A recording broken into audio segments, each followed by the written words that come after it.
Hello everyone, this is Shram from LearnAcon, and in this video I'm gonna walk you through the required steps to do the commissioning of the Siemens Simatic S7-1500 CPU for the first time.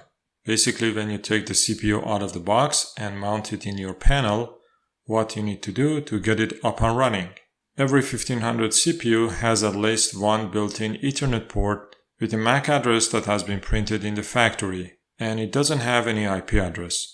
All the settings, including the IP address, would be saved on a memory card. So after installing the CPU with connection to 24V DC, make sure to insert a compatible memory card in the CPU slot. This memory card is similar to an SD card, but you have to purchase it from Siemens. You cannot use commercial SD cards. After that, make sure to connect your CPU using Ethernet card to a laptop with TI Portal installed on it.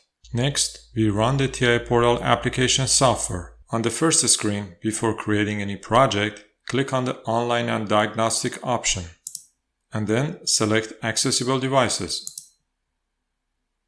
This will call up a window that allows you to initiate scanning the network. So here I'm going to select the PCPG interface, so I'm going to connect it using Profinet Industrial Ethernet. And next, I have to select the Ethernet card interface that I'm using to connect to the CPU. So in my case, I'm using a USB-C Ethernet adapter to connect to the PLC.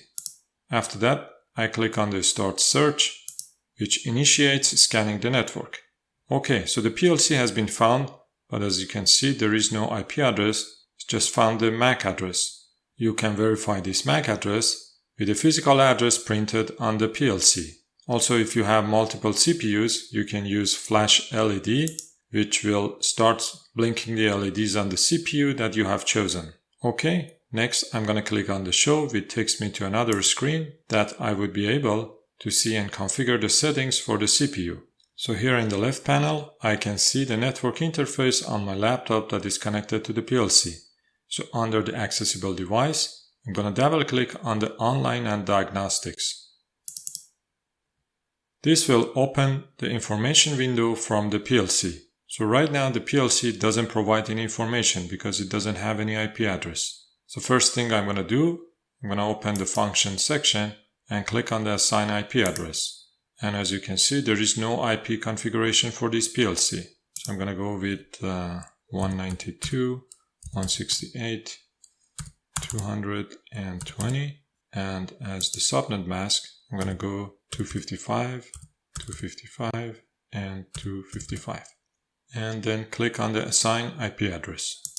So on the bottom of the screen, I can verify the message on the information window that the parameter has been successfully applied. This information has been saved on the SD card. Next, I'm going to click on the Update Accessible Device again.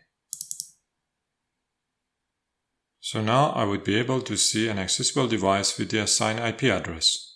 So going to the detail, so I see more stuff here underneath. And if I click on the Online and Diagnostics,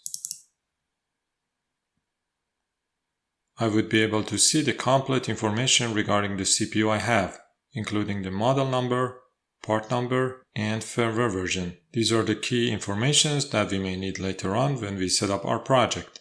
I can also see the CPU status. Right now is in stop mode with yellow LED.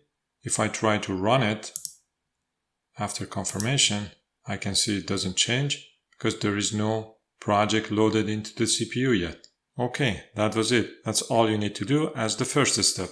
Now your CPU is ready for application programming. If you find this video helpful, please like, share, and subscribe my channel.